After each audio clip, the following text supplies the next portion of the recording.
Welcome to the road to $1 million and let's get right into the Bitcoin chart for today. As always, nothing in this video is my personal opinion. I am only sharing the unbiased technical analysis and nothing more. So today we're going to start with the short term on the 4-hour time frame. Notice how right now we have actually confirmed a breakdown from this bearish flag pattern, setting up this price target to the downside at 78.5k. Now let's first talk about the point of invalidation. Let's say that we now start to turn around here and trade back inside this ascending channel. This would actually invalidate the price target and this overall bearish pattern, meaning that we are no longer targeting 78.5k at that point. Currently, the point of invalidation is sitting at 78.8k, so candle closes above that level. Keep in mind that this is slowly trending up over time, but roughly speaking, getting candle closes above that level would invalidate this bearish setup, and we will start to look for new opportunities in the market after that. But I quickly wanted to dive into this price target because yesterday someone commented that this is not how you draw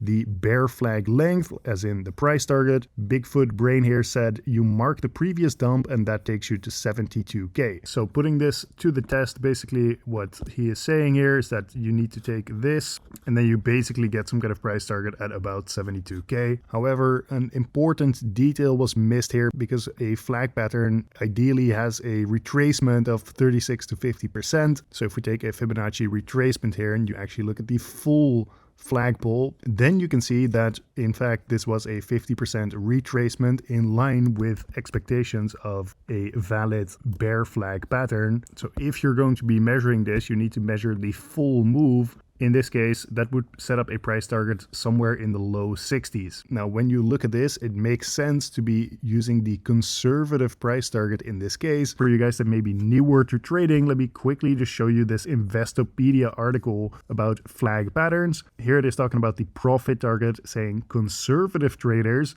may want to use the difference measured in price between the flag pattern's parallel trend lines in order to set a profit target. Now, what you may notice as well is that if I just copy this, you can see that this is exactly the price target that I took right here, because I do consider myself a more conservative trader and I would rather be targeting this, potentially taking some profit off the table along the way, than taking a huge ambitious price target much lower down for it only to hit the conservative price target and then start reversing back up, right? So that is not a call or a prediction, but I'm just explaining why I prefer using the conservative price targets. Either way, I also pointed this out in my last video, saying that this is the conservative price target and not the optimistic price target. Either way, for now, I actually want to stay in the immediate short term. This is that same bear flag pattern, but then on the 1-hour time frame. Notice how right here we have actually stalled a little bit, so we're not continuing to just crash to the downside as of right now.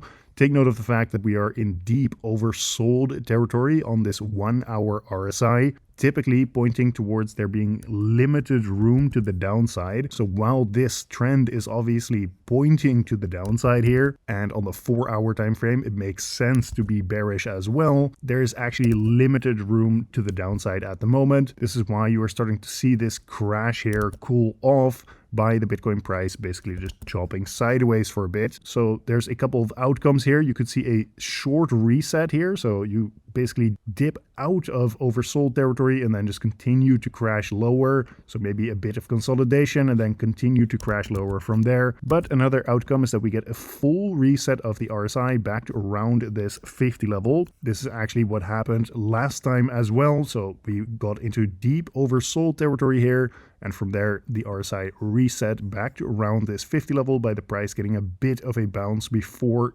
dumping down lower. Once again, not saying it needs to play out like that, but I want to show you guys the unbiased analysis. Either way, on the 12-hour time frame, we are still trading below this critical area of resistance, the Fibonacci golden pocket, sitting from 92.7k all the way up to 94.3k. So here you can see a clean breakdown and then a rejection from that Fibonacci golden pocket once again.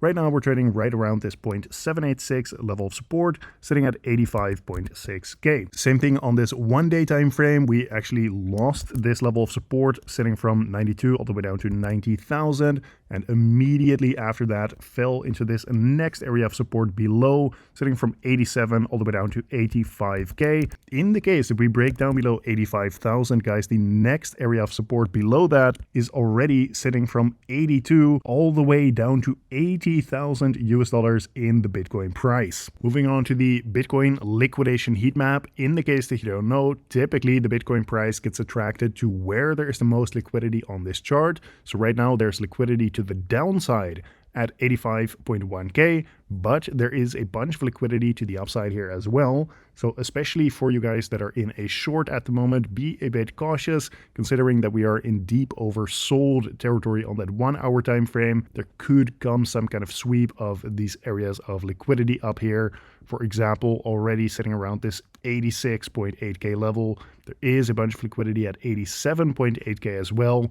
Keep in mind that the overall trend is down, but I do want to point at some of these levels of liquidity to the upside so you do not get blindsided by a quick sweep of the liquidity. Zooming out right here, you can see that we do have a little bit of liquidity around 83.3k as well. So potentially this could become a magnet for Bitcoin while we are still in that technical downtrend. However, notice that there is a bunch of liquidity to the upside here. And of course, if we see an invalidation of that bearish flag pattern, then we could come to grab some liquidity up here. But while it may seem very tempting to look at this liquidity at 126k and actively start targeting this, keep in mind that if we look at the market structure for Bitcoin on this daily time frame, right now the bears are still control of the market so long as we are not getting a candle close above 107k. And I can understand that this may be frustrating as well, that we are now seeing another roll over here after we got that big move down to 80,000.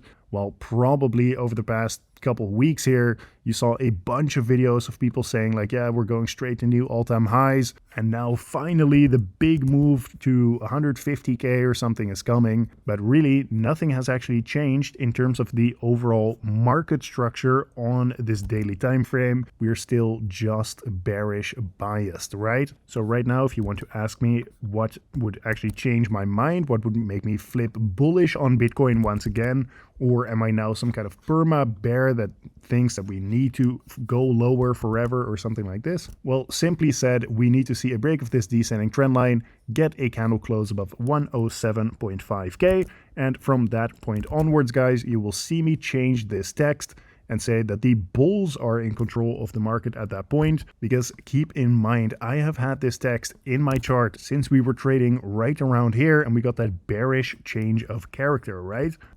So at first the level to break was 116k, but from that point onward, after we got another break of structure here, the new level to break for the bulls to flip this market bullish again was then 107.5k. So hopefully that makes sense. Either way, this has been today's market update. Don't forget to subscribe to the channel with notifications on so you do not miss any of these important update videos. But regardless, if you do end up turning on those notifications or not, thank you for watching once again, and I will see you tomorrow in the next one.